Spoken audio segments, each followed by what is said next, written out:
Hello friends, welcome to another video of Bliss Solution.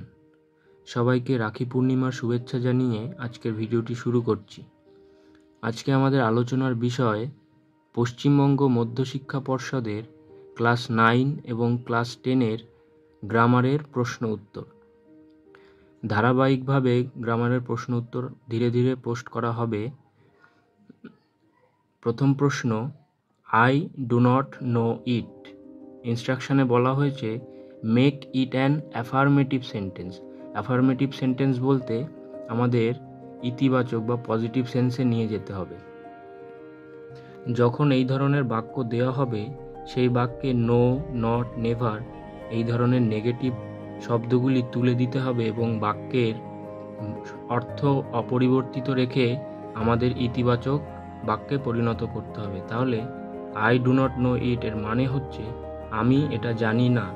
তাহলে আমি এটা অ্যাফার্মেটিভে বলতে পারি যে it is unknown to me.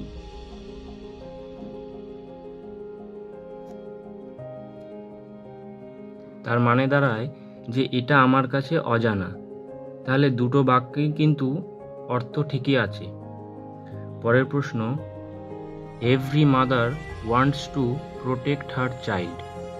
প্রত্যেক মাই তার শিশু বা সন্তানকে রক্ষা করতে চায়। Make it a negative sentence. এক্ষেত্রে আবার ঠিক উল্টোটা দিয়েছে। তাহলে আমাদের এক্ষেত্রেও বাক্যের অর্থ অপরিবর্তিত রেখেই পরিবর্তনটা করতে হবে। তাহলে এখানে গুরুত্বপূর্ণ শব্দটা হচ্ছে প্রোটেক্ট। তাহলে প্রত্যেক মাই চায় তার সন্তানকে রক্ষা করতে। তাহলে এই শব্দটার আমরা যদি বিপরীত করি এবং একটি নেগেটিভ শব্দ আনি তাহলেই আমাদের বাক্যটি নেগেটিভ সেন্টেন্সে পরিবর্তিত হয়ে যাবে। তাহলে আমরা বলতে পারি নো মাদার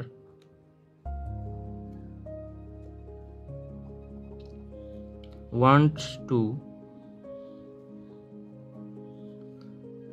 প্রোটেক্টের বিপরীত আমরা বলতে পারি যে ক্ষতি করতে চায় না। তাহলে হার্ম হার চাইল্ড। এটার আরেকটি অল্টারনেটিভ উত্তর লেখা যায় যে there is no mother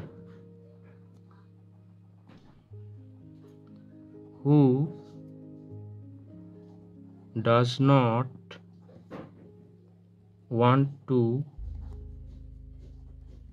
protect her child।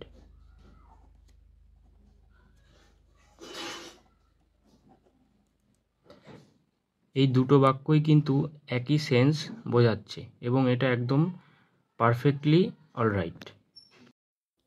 Question number 3, unfortunately he was helpless. Complex sentence. তাহলে এখানে আমাদের এই আনফর্চুনেটলি অ্যাডভার্বটাকে যদি আমরা আরেকটু ভেঙে দিই তাহলে আমরা কমপ্লেক্স সেন্টেন্সে সহজেই পরিণত করতে পারবো। তাহলে আমরা এইভাবে বলতে পারি it was unfortunate that he was helpless. এখানে এই যে ইট ওয়াজ আনফর্চুনেট এটা মেইন ক্লজ হয়ে গেল এবং দ্যাট হি ওয়াজ হেল্পলেস এটা সাবঅর্ডিনেট ক্লজ বা এটাকে আমরা নাউন ক্লজও বলতে পারি। এটা আরও একটিভাবে লেখা যায়, সেক্ষেত্রে এই হি ওয়াজ হেল্পলেস এটা আমাদের মেইন ক্লজ হয়ে যাবে। হি was helpless which was unfortunate।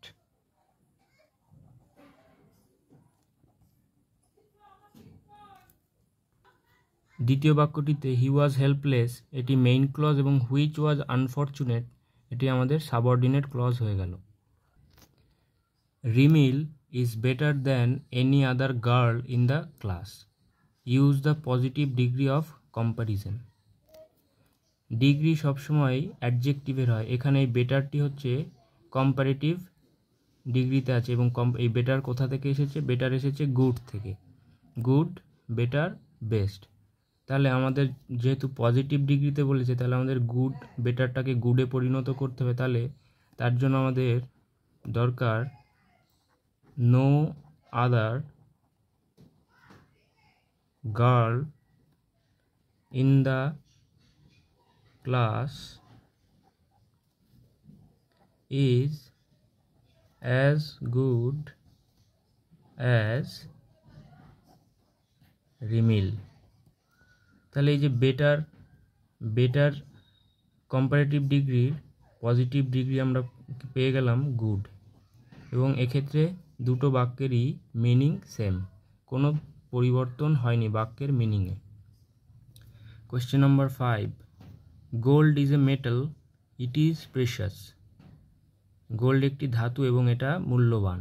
তাহলে এই যে প্রেশাস একটি অ্যাডজেক্টিভ, তাহলে আমরা মেটাল শব্দের আগে যদি প্রেশাসটাকে আমরা বসিয়ে দিতে পারি, তাহলে আমাদের সিম্পল সেন্টেন্স পরিণত হয়ে যায়। তাহলে আমাদের অ্যান্সার হবে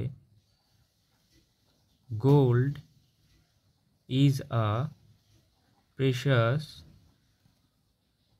মেটাল। তাহলে সোনা একটি মূল্যবান ধাতু, সহজেই সিম্পল সেন্টেন্সে পরিণত হয়ে গেল। I hope this video will help the students of class 9 and 10 immensely. Thank you very much.